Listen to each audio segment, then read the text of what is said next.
Juicy Killer Monster.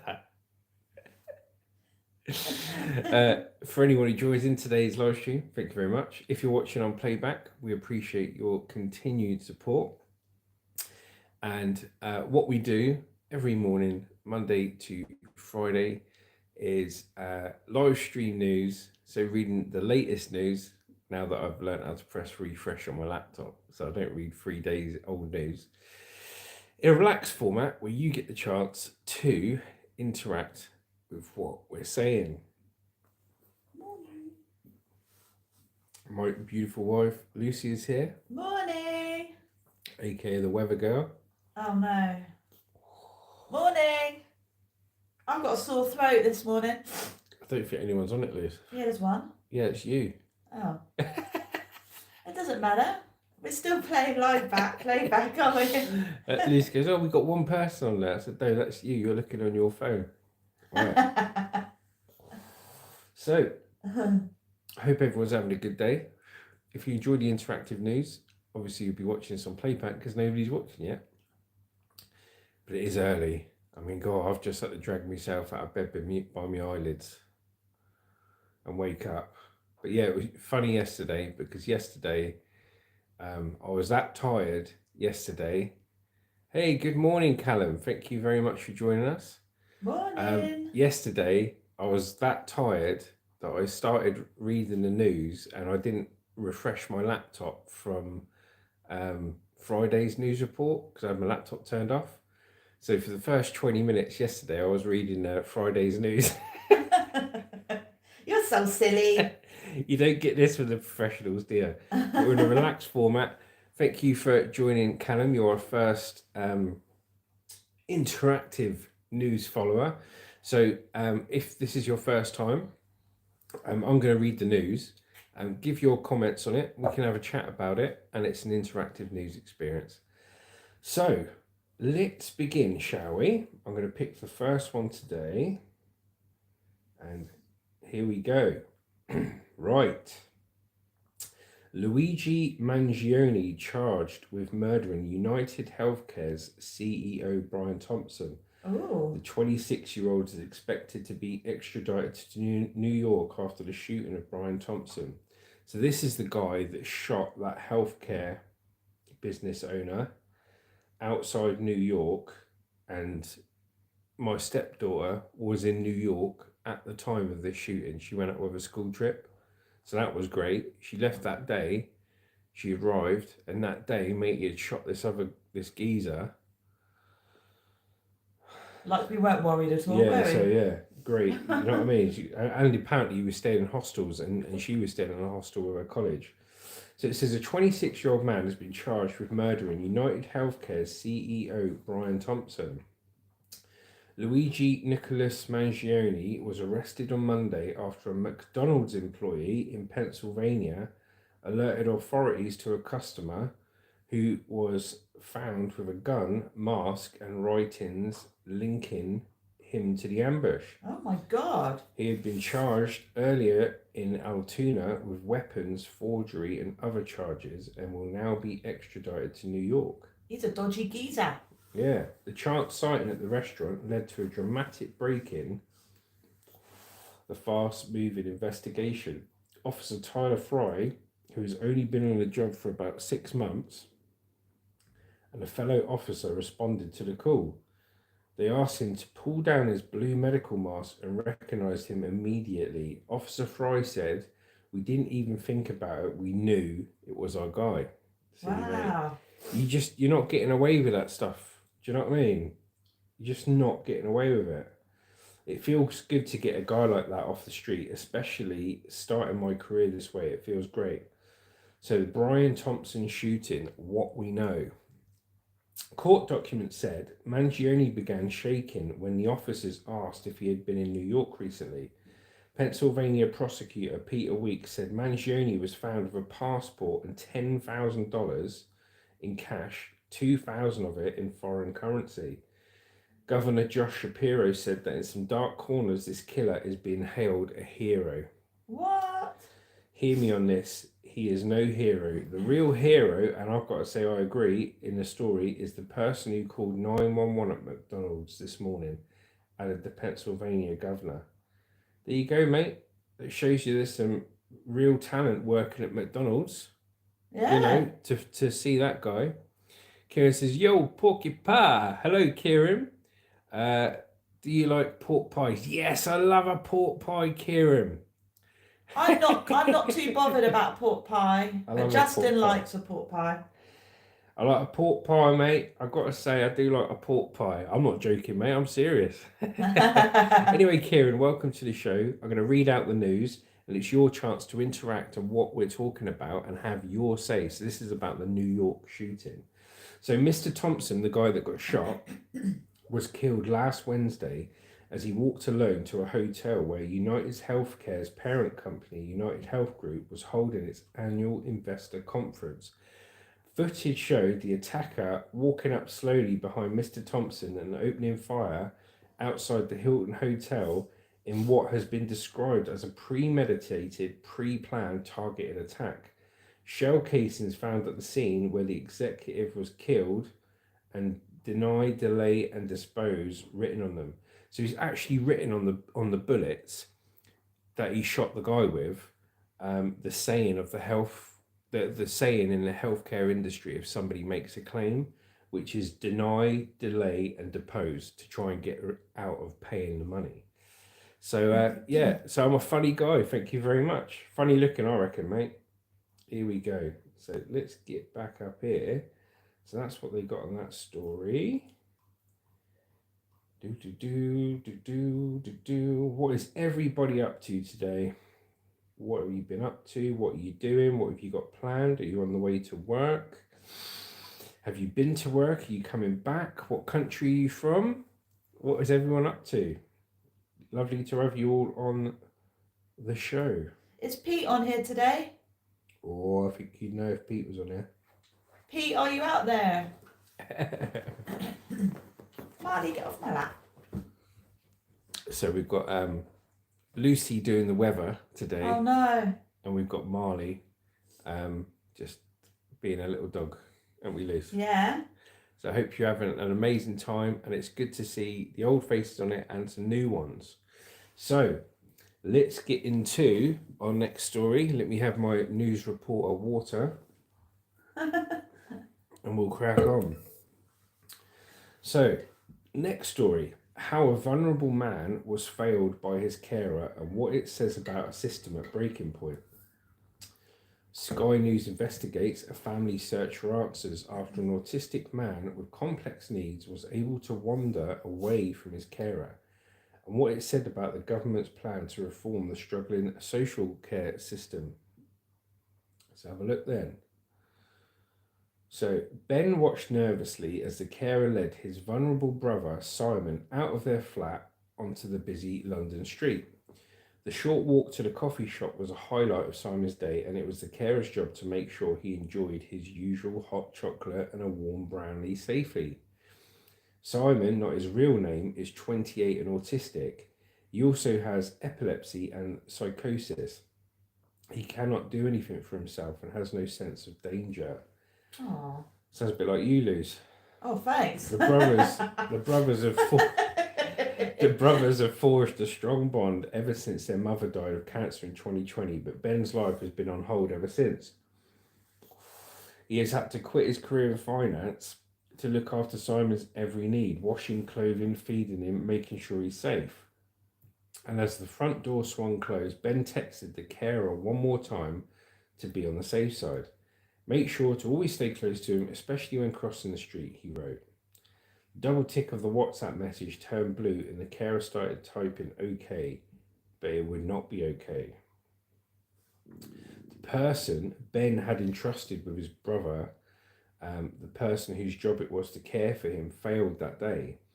This is the story of what happened to Simon and what it might tell us about a social care industry in crisis, where councils are struggling to cope with demand, overspending by millions of pounds each year, and where the race to make savings could be putting vulnerable people at risk. There was a knock on the door.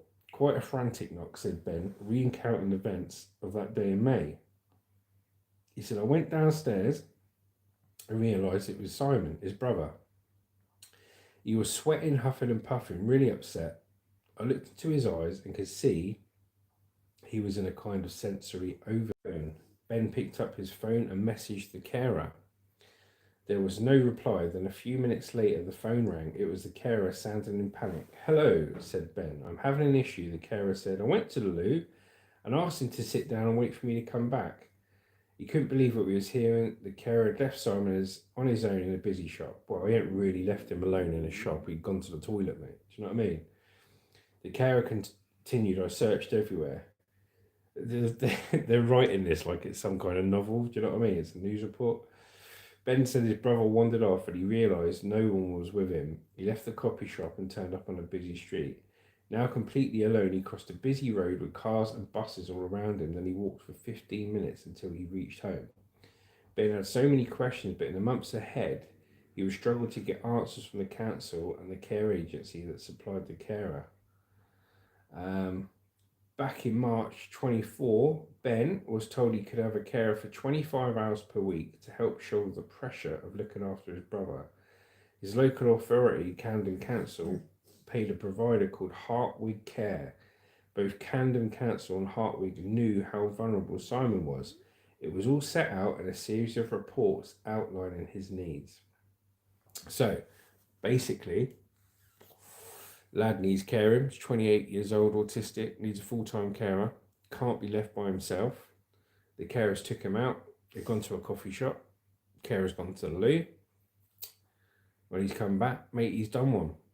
And then, they're having a go at the carer saying you shouldn't have left him alone. But if you need to go to the toilet, you can't drag him with you, can you? The thing is, if someone's really autistic and they can't be left alone, even 2 minutes is dangerous. So they should have maybe taken them in to the area of the toilet, told them to wait in there at least, because if he'd left, he would have heard the door go, and then he knew he would have left. 100%. Can't just leave him in the coffee shop on his own. Have any of you out there got relatives or friends that require full-time care, part-time care? And what problems do you have? Because this guy is obviously 28 years old, and it's his brother who's talking to the newspaper, and he's talking about the carer leaving him while he went to the toilet. If you have, join in the chat and let us know. So I'll continue. So he could have been killed. The first report was written by a social worker at the council, clearly stating Simon has no road safety awareness and is at risk of wandering into the road if left unsupervised. Now, the reason I find this funny is my brother's called Simon. So every time I read that it says Simon has got no road safety awareness. It sounds like you're talking about Simon. It is at risk of wandering into the road if left unsupervised. I just keep thinking about my brother. Ah, sugar. The second report, written by a consultant neurologist. I can't read it now because I just keep thinking it is my brother.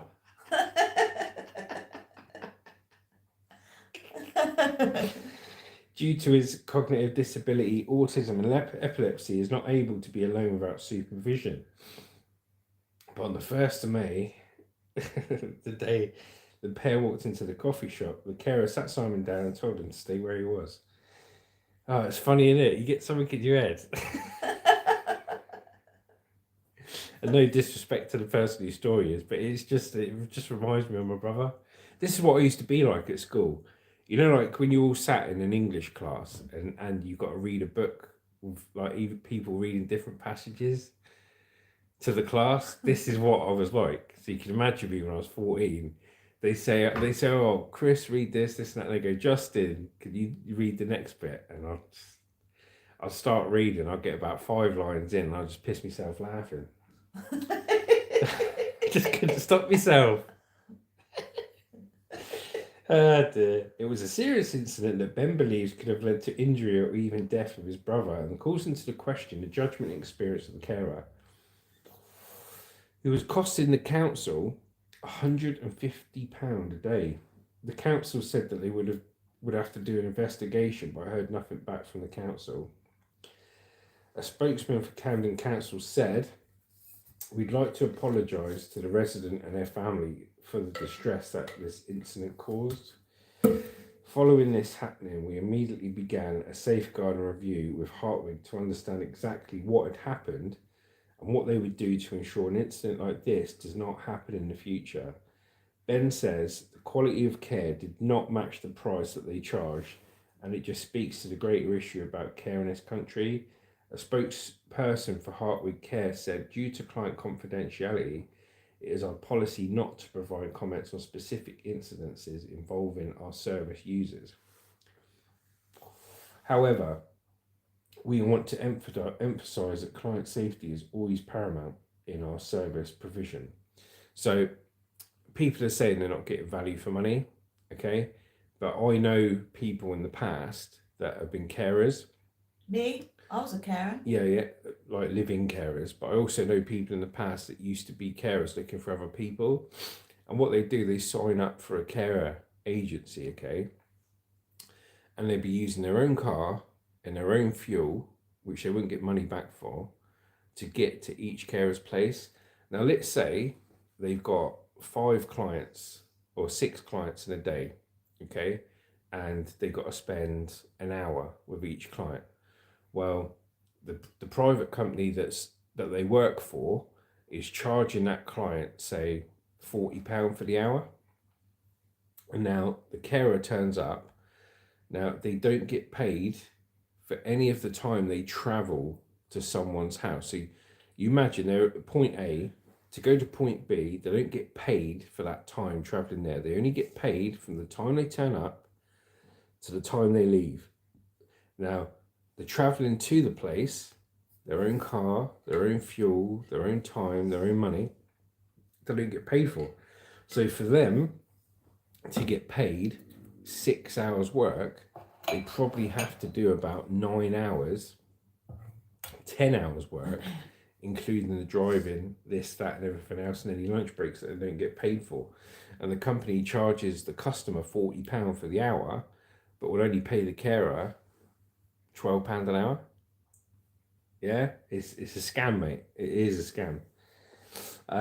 So providers struggling to cope. Social care is at breaking point. Any council or care provider will tell you that.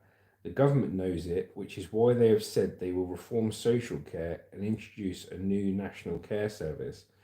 But the timetable for reform is unclear, despite councils appealing for more funding. A staggering 81% of councils say they expect to overspend on their adult social care budgets this year, following a poll carried out by the Association of Directors of Adult Social Care Services. Nearly 48% of home care providers say they cannot cope with the current demand on services, according to the Home Care Association.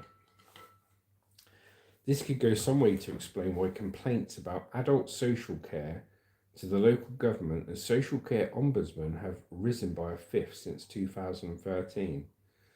Care Minister Stephen Kinnock addressed delegates at the annual Children and Adult Social Care Conference in Liverpool recently. He said the government was committed to reforming social care, but warned, "I'm not going to promise that change can be delivered overnight." The government knows social care reform will cost billions, not millions, at a time when public finances are in a fragile state. Mr. Kinnock told Sky News, "When we won the general election on the 4th of July, we inherited the worst fiscal environment since the Second World War, and so action has been taken to get the public finances on a stable footing. I suggest the government didn't have the money to deliver on its promise to reform social care." He said, "Until we fix the public finances, we are not going to be in a position to invest properly in our public services. We've got to take it one step at a time." So the government's get out is, well, we just inherited all this, we've inherited all this, so yeah, it's not our problem. Basically trying to buy themselves some time, so they've got an instant answer for why it's all failing. why it's all failing. And I love the way they blame the previous government for everything. Yeah. It's like an scapegoat, isn't it? You know, they can't Yeah. put the blame on the previous government for everything. Well, yeah. That's like you. Every time you do something wrong, you blame me. Oh yeah, you're not previous government. No. Don't take responsibility and blame me. Oh yeah. No, come on, we're not going to get a domestic live on air. That wouldn't be fresh. Too early for one of them. So it says the government's plans. I hope you're enjoying us today. Thank you for joining us. It says the government's plans are unrealistic. Melanie Williams, president of the Association of Directors of Adult Social Care, described the government's plans unrealistic, but she remains hopeful. She said the Chancellor's plan to hike national insurance contributions for employers would cost the social care sector an estimated £1.8 billion. I think that's the same as what my wife spends on coffee. I'm not even joking. I like coffee. Providers have told us that they're considering handing back services, and some are saying they may have to exit the business, she said. We know that reform will be expensive and requires a long-term investment over time, but we need to make those small investments to get there. It is a big concern that there are so many priorities for government to face that it won't be able to afford the changes. They've got to literally change everything. They won't be able to afford to change everything, so they'll have to choose what the priorities are. The priorities are healthcare, education, and potholes in the road. We have the pothole police next to us. So what's your thoughts on that story, guys? What do you think about adult social care? Maybe if you're not from the UK, what's it like in your country? Do you know anyone who's a carer, who's in the care industry? If you've got any relatives or people in the care home industry? I used to be a carer for my mum, and I was paid per month about £500 and something a month. From the government? Yeah, but I could only have, I worked alongside that, but I wasn't allowed to work more than 16 hours. Otherwise I wouldn't get carer's allowance.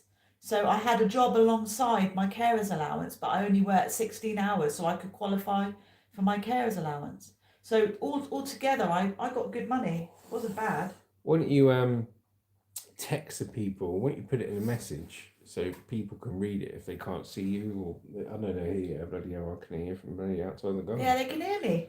It's fine. But put it in there. Why don't you try and prompt them to see if they want to talk about it? Okay. I was. So let me have a look here. Yeah. If you were watching today, thank you very much. Like I say, you need to what? I'm still waking up, guys. But yeah, we do live stream news every morning at 8 a.m. We have a short drops every morning at 10 o'clock, and a video that drops at 1 o'clock every afternoon. That is our schedule. Plenty of content for everyone to enjoy. We currently have 349 videos. So there's lots for you to enjoy if you just join the channel. So next story, I think I'm going to talk about this geezer, mate. Do you know when people stitch themselves up in life, people do things, don't they? And they back themselves into the corner because they think they're being the big boy or the big girl. And then people have got evidence against them because a lot of people are snides and they're out to see somebody else's downfall that they think is better than them. This is what this story is about, okay? So this next story is about the Premier League referee, you know, for the big football matches.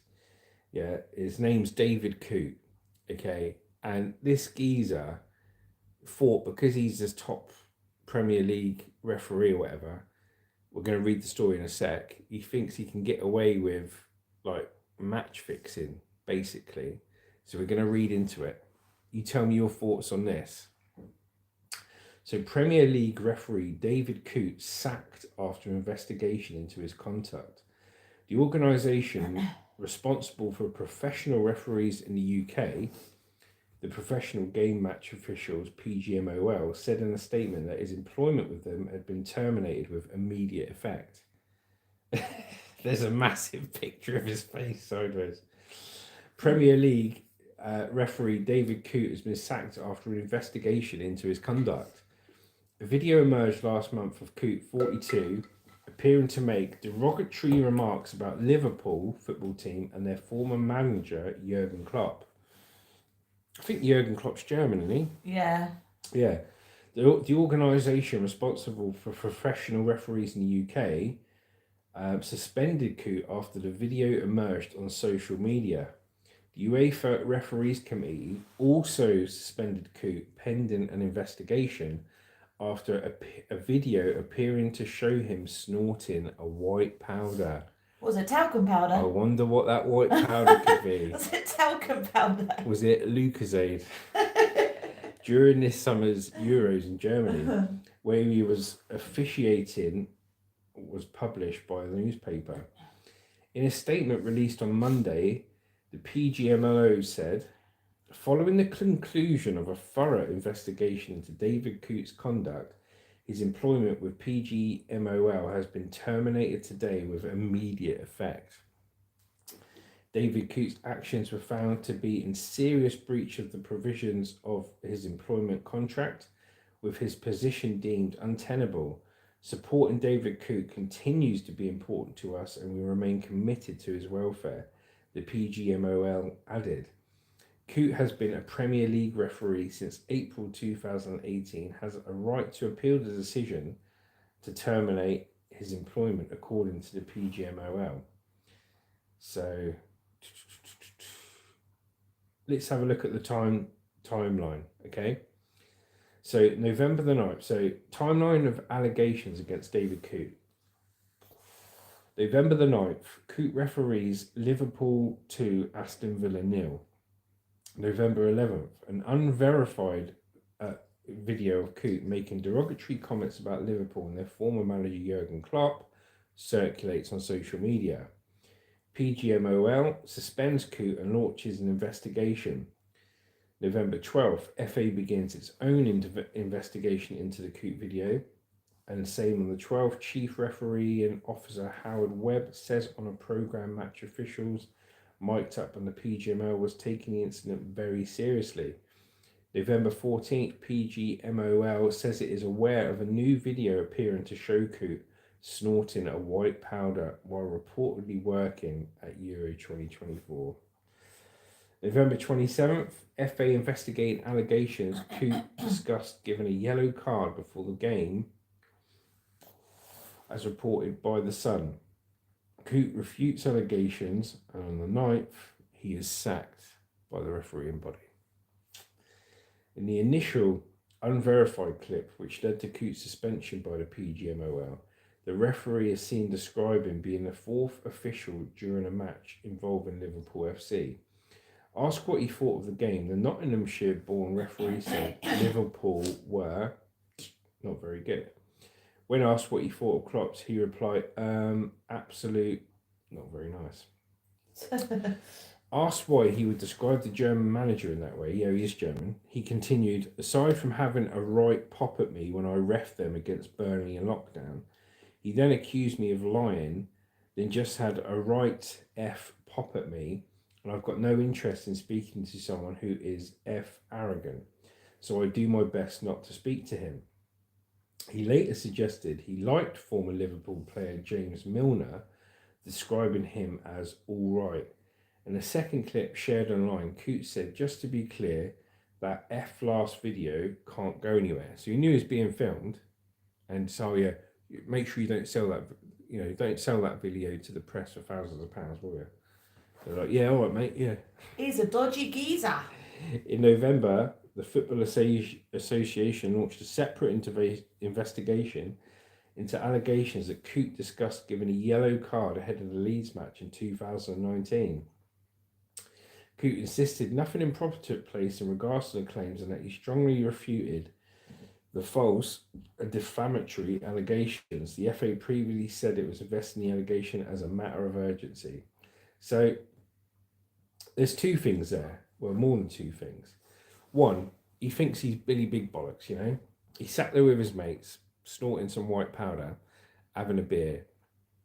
And he's turning around and saying, I'm going to give, this next game, he goes, I'm going to give a yellow card. You watch.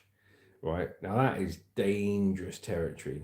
because that is match fixing. And in a business, a multi-billion-pound business that is football, you can't have people bragging, especially while they're being filmed, going on social media, using their power to fix matches, because it starts with, oh no, I'd never fix a match, I'm just talking about it. But then it can turn around to say him or a family member can put a personal bet on of 10 grand that there's a yellow card in the first half of the match, and then he can profit from it, and he's fixing it. Do you know what I mean? So it's not good. Add that to a few lines of white powder, allegedly, apparently, and you've got yourself sacked as an FA, Football Association referee. What's your thoughts on it, guys? What do you think? Who is out there today? Say hello to anyone, whoever you are. We've got 6 people out there at the moment. I feel like every aspect of the world these days has a form of corruption in it. You can't fully trust anything. Yeah. Even football. My football's probably one of the worst, but everything. Well, like, what on earth's going on? Yeah, it's sad in a world where, to a lot of people, money is king. Not everyone. Money is king. People do whatever they want from it. I mean, you can look at corruption, like even at the smallest level, like the people sat at the table that were supposed to be his friends have got a white powder on the table. They know he's got a high profile job and he's drinking, and they know what he's saying, and they know what he's saying and what he can do can get in a lot of trouble, but they're still choosing to film it, right? And they've done it for one reason, just so at the opportune moment they can use it against him to sell it to the press for money. So that's corruption in itself. Corruption is a friend. Well, they obviously don't like him because they wouldn't want to stitch him up otherwise, would they? Well, you see him. You're not going to be a likable person, are you? If you sat at the table, I mean, referees get a lot of stick anyway, and it's bad because there's some really good referees out there. But if you're sat at a table being Billy Big Bollocks going, well, I'm going to have this, I can do that, I can give a yellow card, I can do this. Your friends, power trip, friends are think you're going to be an idiot anyway. So they filmed him and just completely stitched him up. Power trip. Now he's lost his job a month before Christmas. Good one, mate. Good one. Oh dear. If you're taking part in this, feel free to comment, message, like, whatever you want to do. Great to have you all with us today. If you're watching on playback, thank you very much. I know a lot of you are busy and you can't always make the live streams, so thank you very much for watching on playback. As soon as this live stream finishes, it loads up as a video, so you can enjoy it for the day. So if you want to know what the latest news is for today, just look at live stream news, look for the date, and then you'll pick the right video, because we do one every day, Monday to Friday. So, breaking news. Okay, so for those that aren't in the UK, there's a shop called Poundland, a big chain of shop called Poundland. And obviously it says exactly what it says on the tin. Everything you buy is £1. Not always. Things are a lot more expensive in there now. Do you reckon the weather girls kick off like this?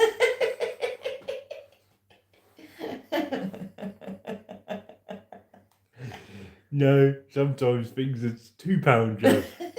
Yes, but that's 2 things loose that are £1 each. No, they are. They are more expensive. Well, if everything's £1 just, why is it every time I go in there I spend £16? Because I buy 16 things. No idea, Lise. Right. So Poundland takes £642 million hit on challenges amid budget threat. Oh dear. Let's have a look. The owner of Poundland has revealed a £642 million hit to the UK discount retailer, citing several major headwinds, including rising costs amid the budget burden facing businesses. Pepco says it was taking the non-cash impairment charge, a reduction on the perceived paper value of its assets, following challenges including poor performance and increased competition across its last financial year. Pepco said it was also taking account of a weaker outlook and higher costs facing Poundland, which employs around 15,000 members of staff. The charge, the company added, was primarily a goodwill gesture based on the original acquisition of the chain. Money latest illegal and dangerous toys found on popular websites. Cosmic. The group recorded a £548 million net loss for its 2024 financial year, which covers the 12 months to 30th of September. On the back of the decision, the private sector is widely warned of a hit to investment, jobs and pay on the back of the Chancellor's 30th of October budget, which will raise employer national insurance contributions and the national living wage. The retail sector has warned of a £7 billion hike to its costs in 2025 alone. This is because Chancellor Rachel Reeves has upped tax on businesses, come in under the guise of a Labour government, and implored Tory policies across the board, which everyone's absolutely fuming with. Pepco, we're being ripped right off with them. Yeah, we are. We just have a bit of my news report. And also, there's a new rule that police won't come out to anyone that steals for under £100. So they're probably losing loads of money on stock as well. Lucy makes a good point there. So I don't know what it's like in anybody else's countries that aren't from the UK, but it's good that Lucy mentioned that, because taxes have obviously gone up on products and VAT and everything else. And so it costs more for the shop to have the products, and it costs more to employ people. But what's also happening is a lot of people are shoplifting, okay? They're going into a shop, they're taking what they want up to a certain limit, and they're being clever about it and not stealing more than £100 worth of property. Because in the UK, if you shoplift and it's under £100 worth of stuff you took, the police won't come out and investigate it. So all these robbers, mate, they're going into shops, taking £100 worth of stuff, go to the next shop, £100, next shop, £100, and playing the police at their own game. I've actually seen it. I've been in Greggs, right? Somebody's come in just to help themselves to any sandwich. They literally take their time like they're actually going to buy it. Yeah. Take a sandwich, take a drink, take a packet of crisps, and just walk out with it. Yeah, I've seen that. And nobody stops them. I was at Greggs. Greggs is a chain that sells sandwiches, pies, pasties, pork pies, drinks and everything else. And I was queuing up, and there was like 10 people in the queue. Yeah, 10 people in the queue waiting to pay for their stuff. And this guy came to the back of the queue, looked over like that, looked at the counter, the person behind it, looked around there, pretended to look at his phone, went and got a sandwich, a drink, and some crisps, stood at the back of the queue for a minute, just on his phone like this, didn't waited till everyone had noticed him, and then just sloped off, walking away. And he just looked at me, because I looked at him, I knew what he was doing. I looked and smiled. I smiled at him, and he went like this. He looked at me, he went, and he just walked off and ate his sandwich. And it was on his phone, weren't even running, mate. He just walked off eating his sandwich like that. That is nuts. So that's what it's like at the moment over here. So, Pepco indicated help yourself to whatever you want. Yeah, Pepco indicated that the budget would add pressure at a time when comparable sales growth was in decline at Poundland, with sales flat on last year. Underlying profits in the UK fell by 63%, though the group enjoyed a record performance on the back of its own decisions, including deals. Pepco said as a result of the material underperformance in Poundland, along with slower growth prospects and a higher cost outlook in the UK following the recent budget, we have assessed the carrying value of that investment and recognised a non-cash impairment of the goodwill and brand asset related to Poundland of €775 million. Wow. Which has driven a reported net loss for the year for the group of £662 million. Oh my God. Good evening, Pete. How you doing, brother? Hey, I was wondering where you were, Pete. Yeah. I was getting worried about you. We thought you shot to stardom, Pete, after your last video. I was like, where's Pete gone? We thought he's become an overnight sensation on his last video. You don't want to know us now. He's off doing bloody talk shows. How you doing, mate? You all right? We're talking about the company Poundland. He's getting vapes. Oh. Hey, I told you, Pete. You want to do these one, mate? Lost Mary, BM 6000s. One of these lasts me 6 days, and I get 5 of these for 45 quid, mate. So for 45 quid, I can vape for a month and a half. So anyway, carrying on. On an underlying basis, the Poundland Group net profit for the year 2024 was £179 million, up 14% on the prior year. New chief executive Stephen Borscher added, at Poundland, recent performances have been very challenging, impacted by declines in clothing and general merchandise following the transition to Pepco sourced product ranges at the start of the year. We are taking swift action to get Poundland performance back on track, focusing on a return to Poundland's strengths. We will also closely evaluate Poundland's overall competitive position and requirements for future success as an FMCG, fast-moving consumer goods-led format. We will provide further updates on Poundland during the first half of 2025. I just think most companies now, with the new format of the government, with how they're penalising companies, they're all going to struggle. They're all going to get hit big time. Oh, yeah. You know, especially with all the stealing in these shops and things going on. It's just like a constant battle, isn't it? Yeah, it sure is. If you just joined us, like Pete, we've already talked about the Luigi Mangione charged with murdering United Healthcare's CEO. We've talked about the Premier League referee sacked after his investigation, and how a vulnerable man was failed by his carer, and what it says about the care system in the UK at breaking point. And we've just read about the Poundland takes a 642 million hit on challenges amid the budget threat. Do you know what? I love Poundland. I'm always in Poundland because it's really cheap to get things. Yeah. But I wouldn't be surprised if they go bust, you know. I wouldn't be surprised.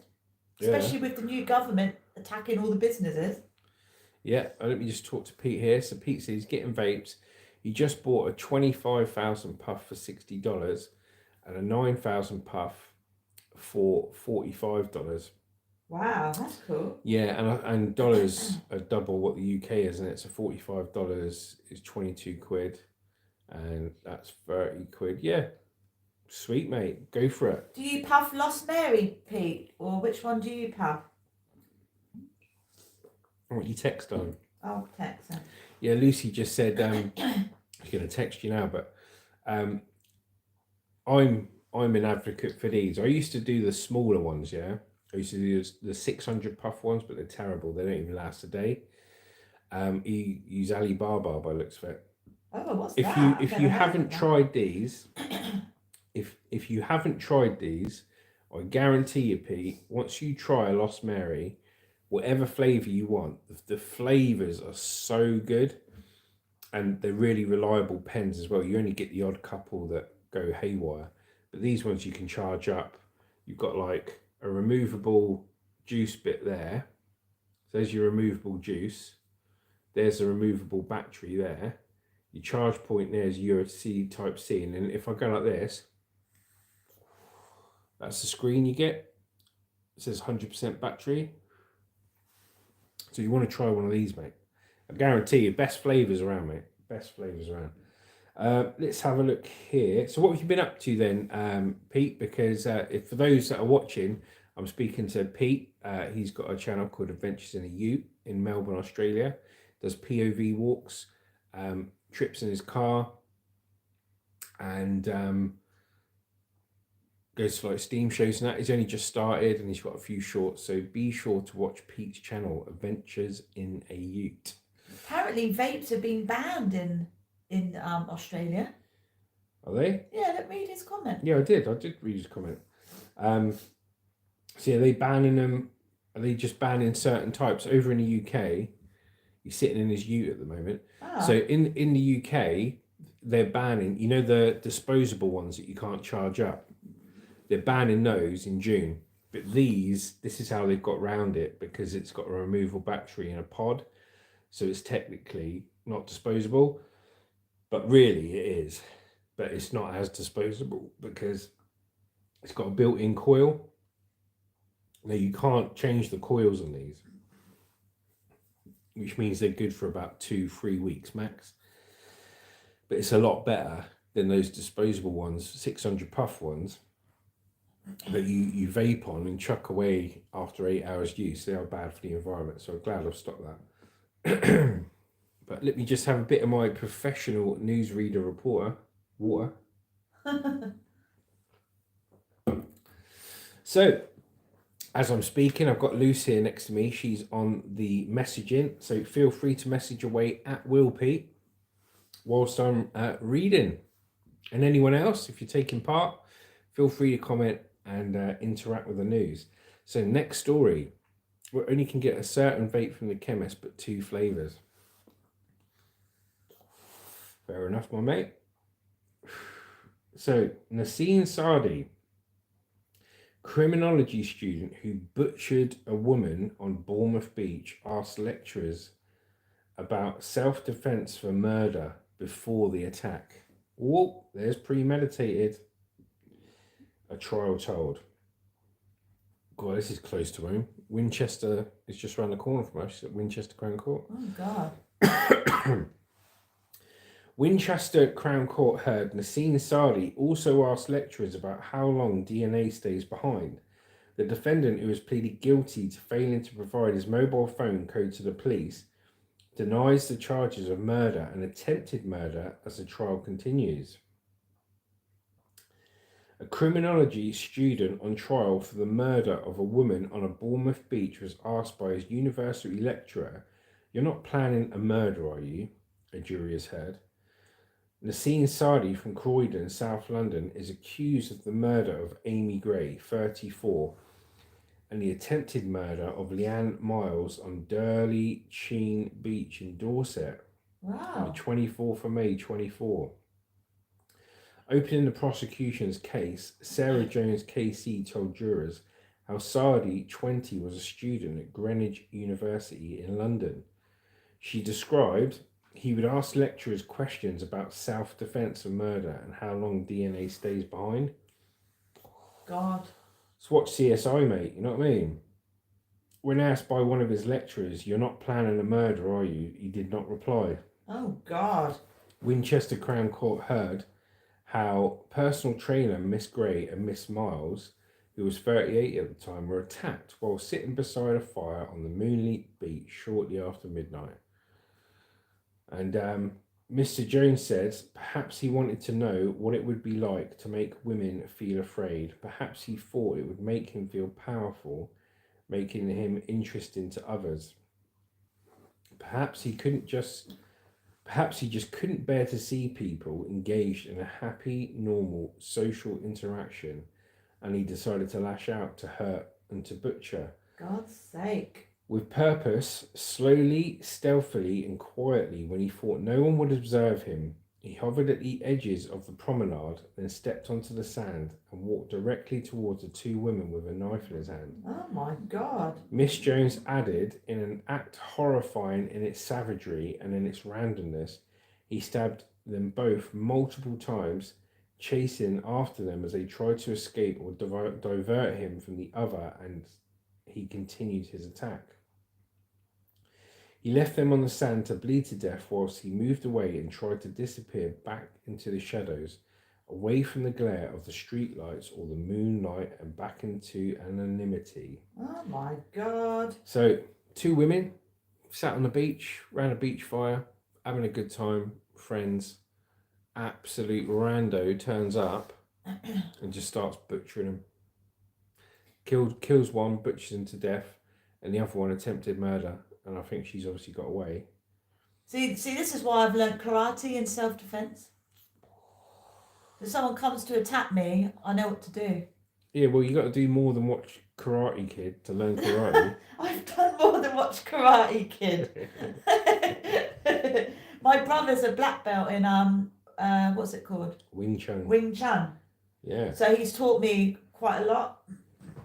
I'm a black belt in life, baby.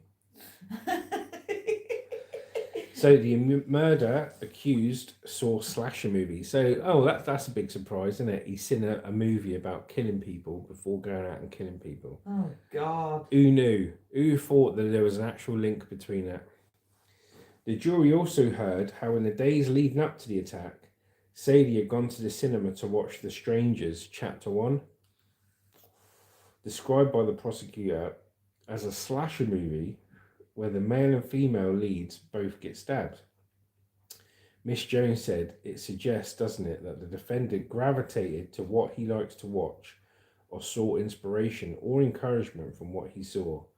The prosecution said Sadie also did online research about knives, which he then bought, and also looked at the murder of Brianna Gay and her killers. Now, for those who don't know who Brianna Gay is, Brianna Gay was born naturally a boy and was trans, like wanted to be a girl, felt she was a girl inside, so she dressed as a girl. Only young, wasn't she? Yeah. So like 15, 16, something like that. And her two mates said, same mates, yeah, two complete stitch-ups, said to her, let's meet in the woods. So she went out, she got all dressed up on the bus, went to the woods, met him in the woods, and killed her. And she didn't have many friends either. She was No, like really lonely. sad. She was really lonely. It's a really sad story. And she thought she was meeting friends. She was really excited about it. And they go and do that to her. Yeah, makes you not want to go. Absolute psycho. Makes you not want to go out your house, doesn't it? I don't want to go out my house. People do that. I'll stay here.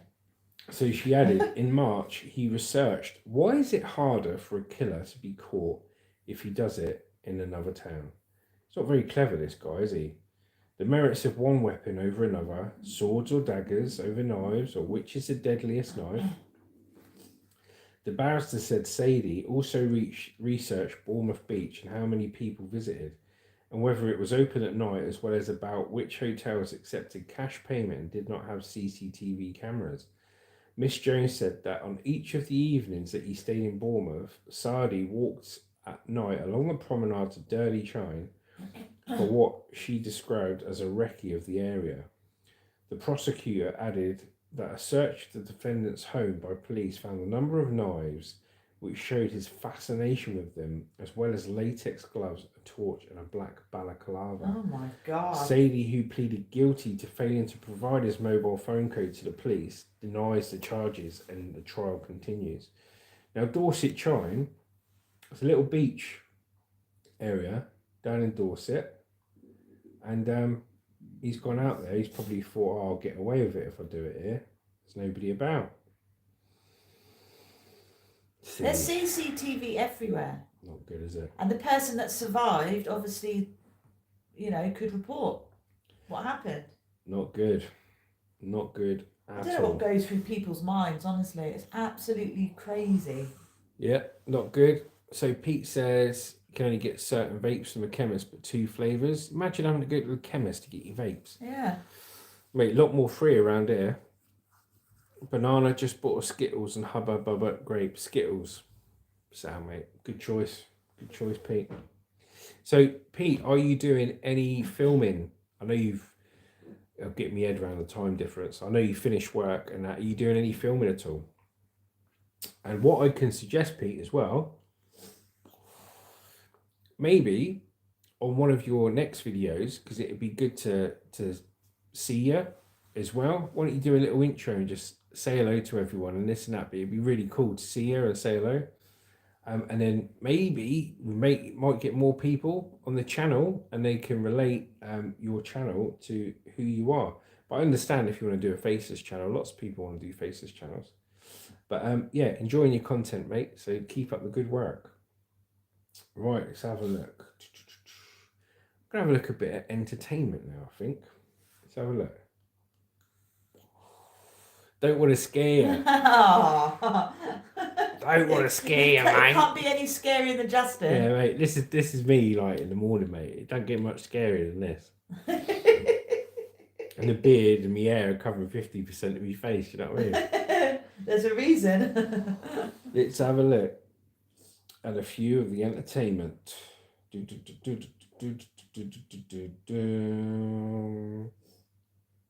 Let's have a look at Taylor Swift. Hannah hates Taylor Swift.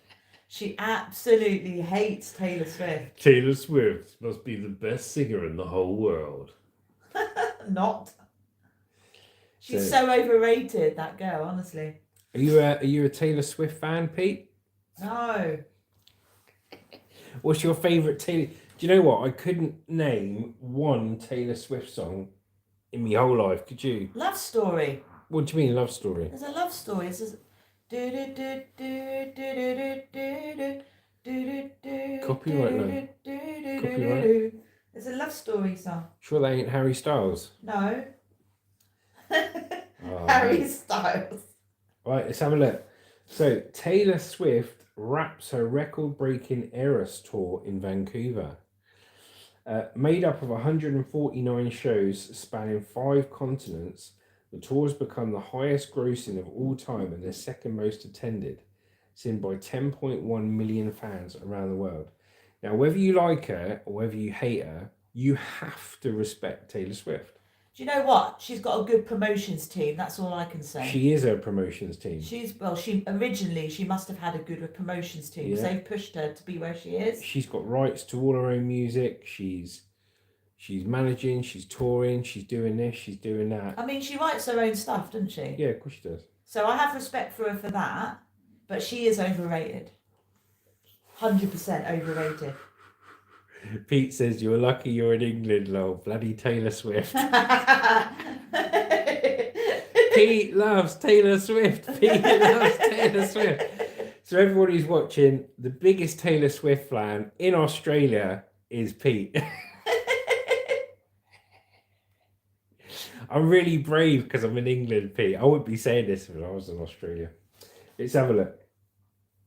It's taken a whopping 632 days to complete and generated billions of dollars as it's travelled through the globe, show.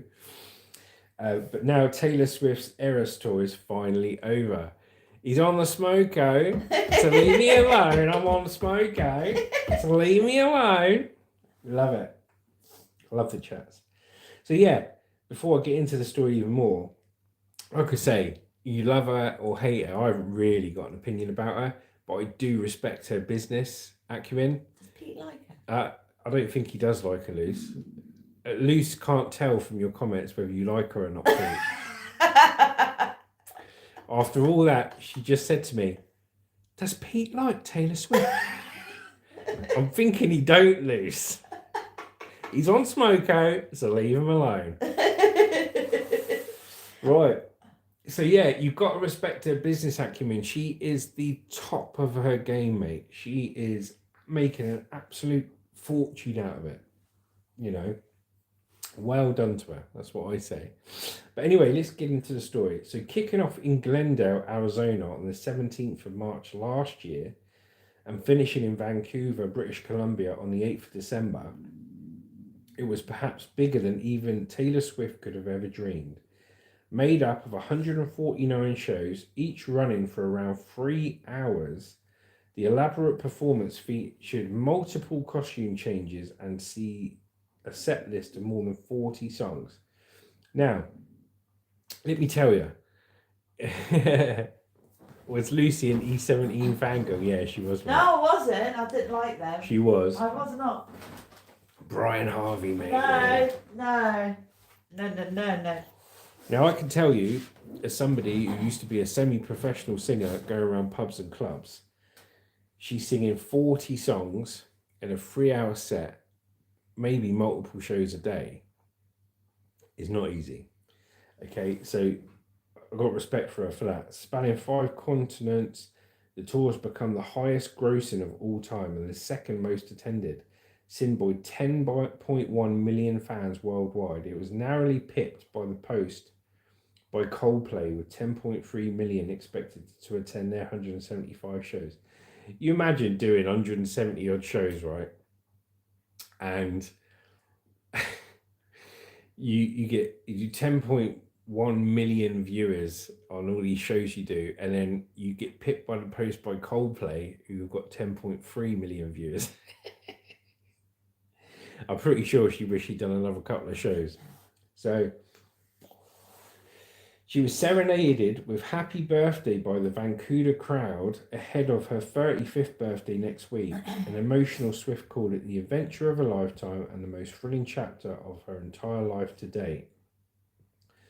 The show has been a cultural touchstone attended by fans, celebrities including Jennifer Lopez, Julia Roberts, Adam Sandler, and even the UK's own Prime Minister, which later led to questions over government intervention in Swift security escort for the shows.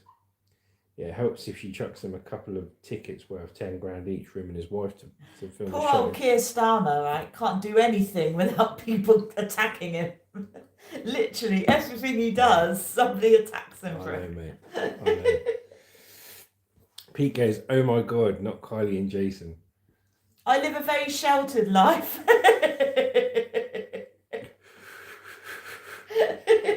Pete says Taylor Swift was okay as a country singer, but yes, not pop. I agree, Pete. I liked her as a country singer. I actually really agree there. And it goes, now she's poppy. And her gigs have been eventful. During the tour, the singer-songwriter has re-released multiple albums and one double feature of new material donated to food banks in every city she visited, and proved an economic angel, boosting the local economies of each city she passed through, earning her economic term Swiftonomics. In Scotland, fans even triggered an earthquake. They triggered an earthquake, what's all jumping down, up and down at the same spot. All the fans like 40 stone each. Got like 1,040 stone people jumping up and down, which triggered on the Richter scale an earthquake. She went on to make history as the first solo artist to perform at Wembley Stadium 8 times on a single tour. Or did it just happen to be an earthquake at that time? No. Bloody hell. Imagine triggering an earthquake. But a return to London 2 months later came after a difficult few weeks for the star. In July, 3 young girls died during a stabbing at a dance class inspired by her music in Southport, Liverpool. Oh, God, yeah. Swift said she was completely in shock of the horror of what happened. Then just days later, all of three of Swift's shows in Vienna were cancelled over a suspected terrorist plot in which the suspects had sought to kill tens of thousands of fans. Bloody hell. Liz, is it alright to have a coffee, love?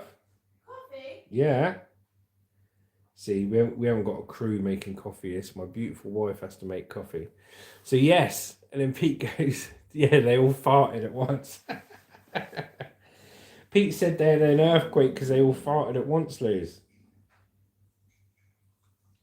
She can't hear me. She's half deaf in the kitchen. So I'm going to talk to Pete now because Pete is taking part in messaging. Feel free if you're watching to take part in message as well. Good to hear from you. So Pete, so any Taylor Swift songs would give you the shits. Yeah, I think I've got a few bowel movements just talking about it, mate. But what was your day like at work, Pete? Yeah, what was your day like at work? What did you have to do today? Where did they send you? What were you doing? And have you had any more close encounters with kangaroos in your personal life and on your way to work?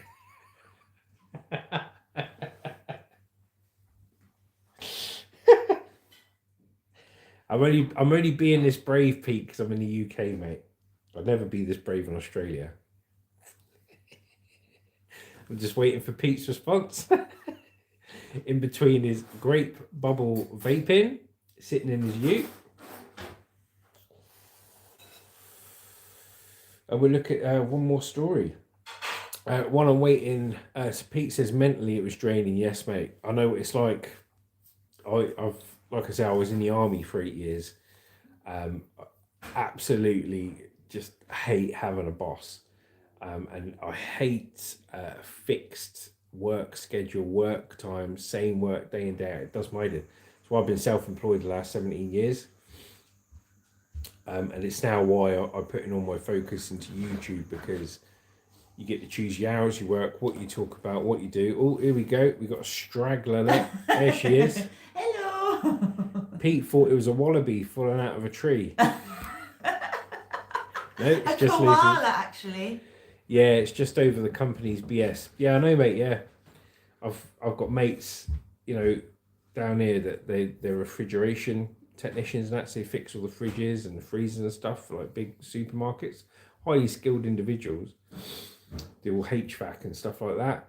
And they're on call outs and this and that and just work, mate, innit? And it does drain you mentally. That's why I love doing YouTube, and it'd be good to see your YouTube channel take off, which I'm sure it will. It just takes time, brother. But then you can be your own boss. Then you can decide what you're going to film, where you're going to go, do this and do that. Yeah, drop bear. Yeah, drop bear. She's just gone out of the kitchen so we can get away with it. Mind you, when she sees the messages, you're in for a hiding, mate. You're in for a ripper. Hogan's ghost, mate. Nothing, Luz. What? Nothing. What'd you say? I was just telling Pete how sweet and lovely my wife is. What did you actually say? You have to look on the messages. Oh, God. He said, unfortunately, I'm a loyal employee. Well, that says a lot about you, Pete. And loyalty is hard to find nowadays. So well done you. Right, let's have a look here, shall we? A comedy for women and a horror for men. Why the film Night Bitch serves as a breath of relief for mothers. So Amy Adams stars in this new comedy horror Night Bitch about a stay-at-home mother. Coffee for you. Thank you, Gorge. About a stay-at-home mother who starts to think she's turning into a dog. Directed by Marielle Heller, it is based on a 2021 novel of the same name. So she thinks she's a mother. Oh, Lucy just dropped all her toast down her, mate. Can't eat it for you, Luce. Can't eat it for you, darling. So this movie is about a mother who thinks she's turning into a dog. What the bloody hell is that about? It's called Night Bitch. Pete says he's been there for 6 years. What brand of coffee you drink? So we have a Nescafe Dolce Gusto machine, little cheapy one from Argos. It costs like 40, 50 quid, maybe 60 quid. And use little Nescafe Dolce Gusto pods. Lush, absolute lush. But let's get back into this. So as a woman who has not yet evolved into motherhood, I find Night Bitch encompasses every fear I have about reaching the next phase of life. So the person reports thinking is basically just said that the next evolution of a life cycle is to be a bitch. What? Because you're going to evolve into a bloody dog. It is a given that motherhood is a gift, and anyone who is lucky enough to become a parent is greeted with the chance of coming face to face with an indescribable level of love. But that doesn't mean the transition itself is by any means an easy journey. The unspoken truth of grieving your previous self when you become a mother tends to be a taboo subject in society. Night Bitch looks to break that taboo. The film stars Amy Adams as a mother of a 2.5-year-old who has chosen to walk away from her career as an artist to stay at home with her child. Hello, Arian. Thank you for joining. Good to see you, brother. I've missed him. Livestream news, 8 o'clock every morning. Shorts, 10 o'clock in the morning. Videos, 1 o'clock. Be there, brother. Right, let's have a look. So, afraid to be deemed ungrateful by opening up about the struggles of being a new mother. This is the Amy Adams film, Night Bitch. The film showcases the beauty of unconditional maternal love combined with the feelings of isolation and being cast away into a monotonous parental prison, void of stimulating conversation, creative freedom, and self-confidence. Based on the Rachel Yoder novel of the same name, it uses magic realism to explore the naturalistic impulses, excess hair, and hormones gained from motherhood, akin to becoming a dog. Oh my God. Yeah. I've heard it all now. Pete goes, I drink instant Nescafe. I ain't posh, get loud. Nothing wrong with Nescafe, mate. Look, like I say, our pods are Nescafe Dolce Gusto. Do you know what I mean? So we're on there with you, mate. A little inside scoop, that is my actual chin hair, jokingly boasts Amy Adams in our conversation about the film. You're right, Luce. I'm choking on my toes. Luce is just choking on her toes. Arian says, I'm great, just my semester's exams are going on, so I couldn't attend any live streams. I'll be back in January. I've logged off from everywhere, even YouTube. Fair o'clock. I'm still waking up, mate. Fair enough. Thank you for joining. But remember, Monday to Friday, 8 a.m. UK time, we do a live stream. You can watch it on playback, plus shorts, plus videos. But thank you for joining. She said, I told Marielle, the director, I can grow all of that for you. Was someone who was sprouting hair. So I was like, let's do this. I mean, we're humans, and really, what is perfection? It's a sort of societal norm that's decided on them, right? God, trying to read the way they talk, mate, is weird. Let me just have a sip of me Nescafe Dolce Gusto. The reason why Justin drinks the pods... Look at that, mate. That's a little coffee machine. Lovely. The reason why he drinks the pods is because the sachet ones that we used to drink used to leave like lumps in his coffee. And he didn't like the lumps, so he bought the pods instead. those Nescafe sachet, I like the taste of them if they come out right. But what's happening is we're putting a Nescafe sachet in a cup of hot water, stirring it, put a little bit of cold water in it so you can drink it. But then you'd have little clumps of coffee in it, and you drink it like that, and you'd have this massive clump of coffee, mate. But I like the coffee machines because you get a pressurised coffee, pressurised milk, and that's really nice. If you haven't tried a coffee pod machine, Pete, too lazy to make it from scratch. No, if you haven't tried the coffee pod machines, I recommend getting one that we've got, the Nescafe Dolce Gusto, because they're cheap in comparison to some, and they're really good. I think it's you get about 1.5 bar of pressure behind it when they, with the pressure, when they pressurise the coffee out. So let's carry on. The 6-time Oscar nominee says reading the book and the film script gave her the space to accept her own feelings that arose when she first became a mother. I went through a couple of phases. I went back to work really quickly, and I think it was very hard to find that balance. I felt really guilty for working and a lot of shame for being away from her, and I think it took a little bit for me to sort of understand that. She understands. She says finding the balance between a demanding career and a constant desire to be with her child became the most important thing, and says it took a while to figure out her priorities. When you're trying to please everybody, you're pleasing nobody, and I think that's what I had to get out of doing and begin recognizing that sometimes people are going to be unsatisfied with me, and that was okay. I've worked that one out as well. What have you worked at? Can't please everybody.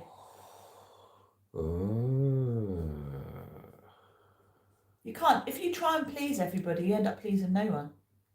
So you just have to be true.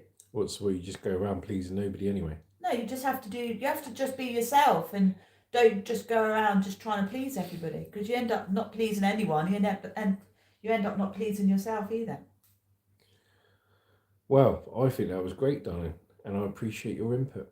Thank you. And you've pleased me on the subject.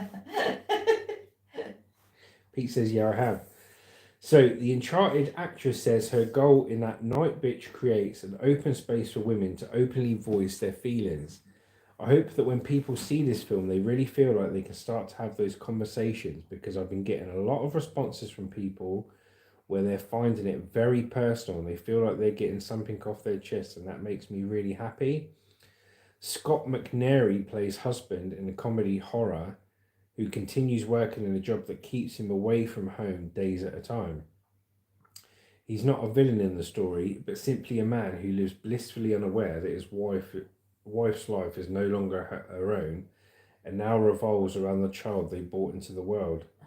Director Marielle Heller says she took inspiration from her own husband of 25 years and their relationship as they became parents. It was really important to me that he was not villainized, that we had a character who was very complete, and that you don't feel like this is a marriage that's doomed. She's barely stood on the grass ready to howl at the moon. So, my friend does that. Yeah, she doesn't, Sharon, yeah. Did you tell them the story? So Lucy's got a friend called Sharon, and I'm friendly with her as well, but it's obviously Lucy's friend. They've been friends for years, and she's into all her crystals and stuff like that, a bit out there, a bit alternative. And she howls at the moon like a wolf. She don't think she's a wolf, does she? No. But she was howling at the moon at our wedding reception, wasn't she? Yeah. In front of everyone. Anyone ever had someone howl at the moon? She says she wanted to show the mothers are not just raising the next generation, but are coping with the transformation of their mind, body, and spirit all at once from the person they were before parenthood. It's a majority identity shift for me. I felt so completely changed on a cellular level. I didn't recognize myself when I looked in the mirror or my marriage when my partner and I looked at each other. She adds, it's very confusing when you feel you're really a logical person, you become a parent, and you didn't expect to create certain things. She says, I didn't know that I was going to feel so set on having my kid. My first child slept in the same room for me, for example, but it felt like this, like I'm a bear. He needs to be in my cave. Something's going to eat him if he's far away. Like there was some deep instinct that I kicked in that I felt like it was a survivalist instinct of like, I can't let something hurt my baby. After watching Night Bitch at a press screening, the reaction afterwards exemplified the reason for this film's existence. Mothers and women were tear-filled both from laughter and from their emotions being validated on screen, while men left dazed, confused and horrified, particularly due to seeing realistic menstrual blood on a large screen. Oh my God. That would be your worst nightmare. I ain't watching that. One of whom perfectly summed up this experience with one sentence, I don't get it. Yeah, I ain't watching that. I tell you what, I don't know about what it's like for you, your advertising in your guys' countries, right? But I sit here and I'm eating my dinner on TV. Like I'm eating my dinner and watching a bit of TV with Luce and that. And then some bloody period advert comes on about tampons. And they show like this liquid going on a tampon. And red as well. Yeah, and it's red. Show this liquid coming on a tampon. And if it isn't a tampon advert, it's a bloody advert for Anusol. Bloody cream for the bum. And I'm like, I'm sat there trying to eat a pie, like, you know what I mean, or something. Yeah, Pete. Yeah, I tell you. Have you ever had that happen, Pete? Do you know what the trouble these days is, right? People try and overanalyze everything. Yeah. And then they get caught up in their own analysing. And then they think there's so many different problems going on, where actually it doesn't have to be that complicated. Yeah. Just don't overanalyze everything and just try and be happy in the moment and don't overthink everything. Would you like a bit of screen time, darling? No. No. I'm in my dressing gown. See, I offer guys, it's not me trying to be about me. I said to Lucy, do you want a bit of screen time? She went, no. Pete says, no, we're civil over here. Yeah, but you know why that is, Pete? You know why you're so civil over there? It's because of all of us English that got sent over there, all the Brits that got sent over there. You're truly Brits. The £10 palms. Your civility has come from us, mate. I'm staring at it. I've put out the fishing rod. I've put the bait on. I'm waiting for a bite. Because I know he loves this topic of conversation. Oh dear.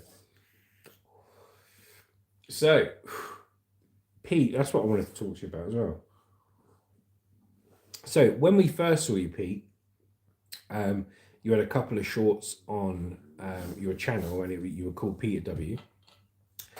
And since you've been watching our channels, we see you've got a really good name for your channel, got a really good brand, really good intro.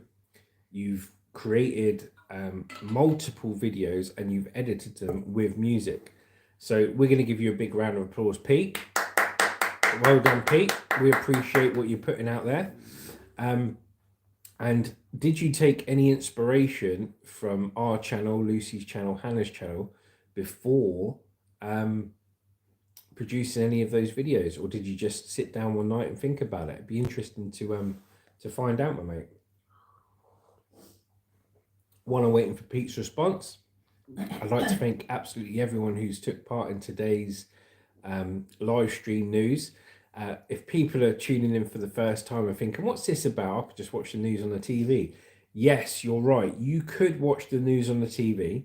But it's boring. And you could read the news in the newspaper. But what this allows us to do, this allows you, the viewer, to hear the news read to you, so you haven't got to read it yourself. And it allows you to hear our personal opinion in a relaxed format and a safe environment where you can voice your opinion too, and we can have some fun with it. And that's why we do the live stream news. Pete goes, when I was in England, I didn't want to come back to Australia. See, that's funny, that, because I think if we went to Australia, we wouldn't want to come back to England, would we? I don't know. I've never been. I think he gets our banter. He gets our sense of humour over here. Yeah. I think I think he is secretly a British. Yeah, I think he got British parents, I think. So Pete says he's been playing around with CapCut and it started from there. Okay. So Hannah uses CapCut to edit her videos. We all use Canva for our thumbnails and our intros. Okay, we use Canva for that. And what I do is, if I'm doing an intro, I'll go on Canva to get the graphic for the intro, and then I use an editing app called Video Show, and then I save the graphic to my phone with the words I want on it and stuff. Then I go to Video Show, and then that's where I'll add some music to it. I'll save that, and then I'll use that as my first clip and last clip to every video. It's actually quite complex. Yeah. It's not easy to make a video, is it? No. It takes a lot of brain power. Yeah. Have a look at Video Show, because I the first damn near probably 300 videos on this channel, I used the free version of Video Show, and now I've upgraded to the Pro edition, so I can upload in 1080p 4K, and I'll get loads of other functions as well. But there's something else I want you to do as well. So Pete, this is your challenge, my friend. For your next video, I want you to look at one of our latest video thumbnails. Now you see one of the thumbnails that's got a background on it. It's cool. I've got Canva from you and I've got Video Show. Cool. On your next thumbnail, this is what I want you to do, and I want anyone else to try this on the next thumbnail they make for their YouTube video.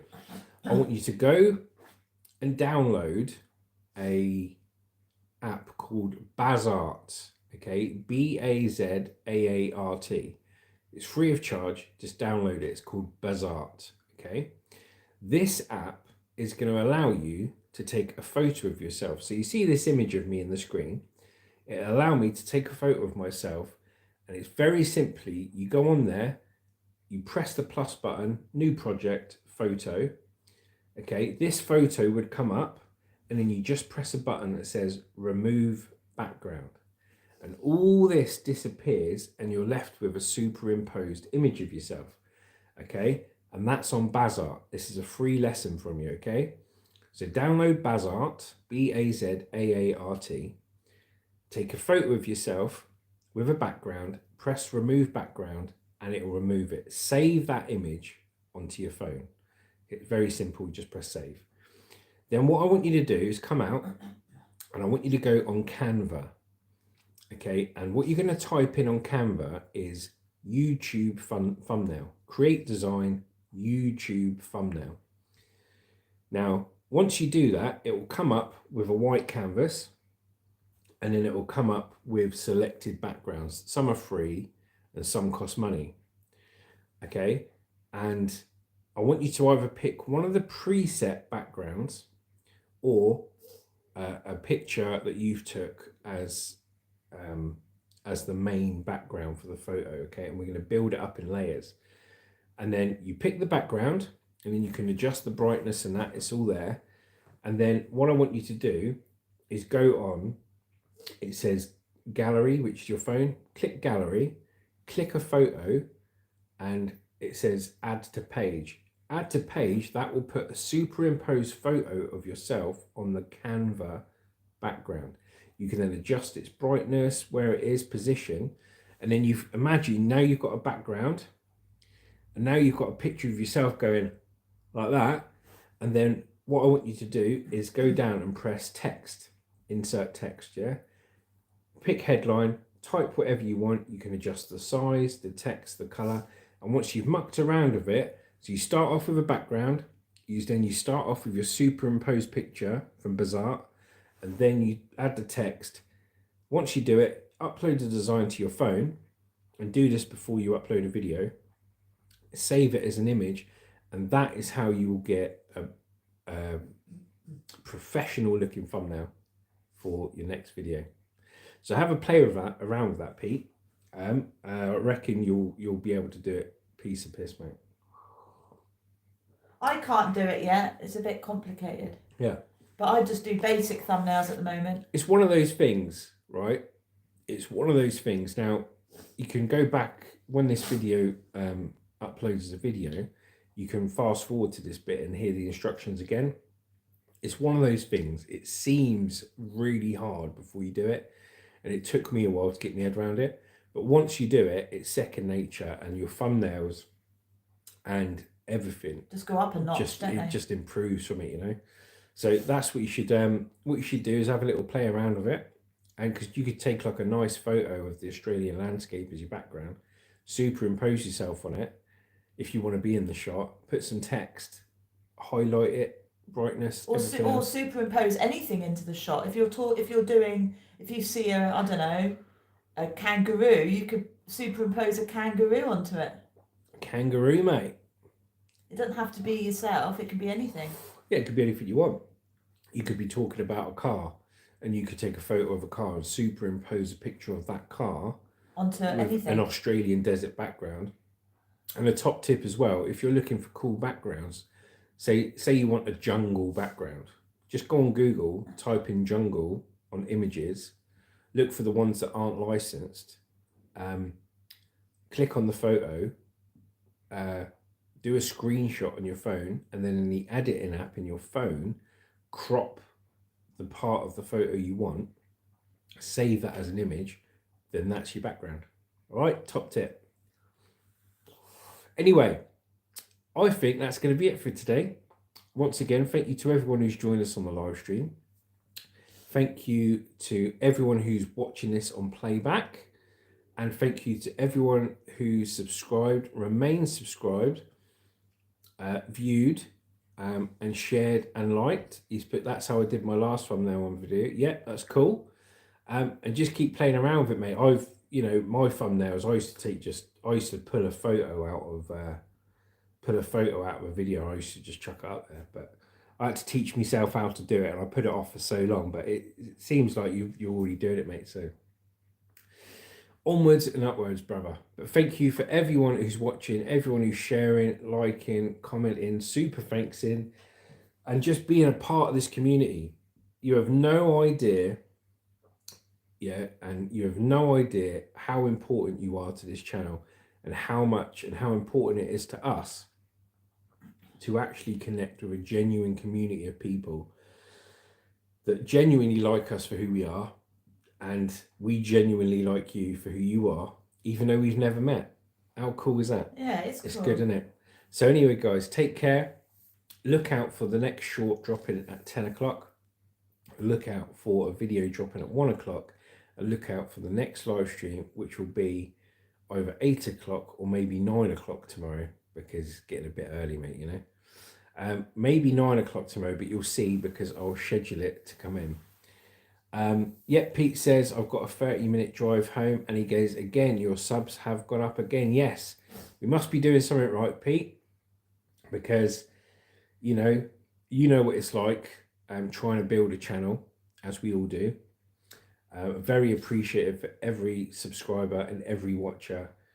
And it's a true testament to your content. There must be some value in your content. Either people like you or there's some value. And that's all we can hope to achieve as YouTube creators, is we're helping the people that watch our channels, and we're repaying their kindness and the fact that they subscribe to us and take part with a good informative video or an entertaining video, or a chance to communicate with them and interact on these live streams. So onwards and upwards, fingers crossed for as many as possible. So thanks for noticing as well, Pete. Take care, Pete. Take care, Bye, everyone guys. that's on there. You've all been amazing. This is Justin from Juicy Killer Monster, over and out.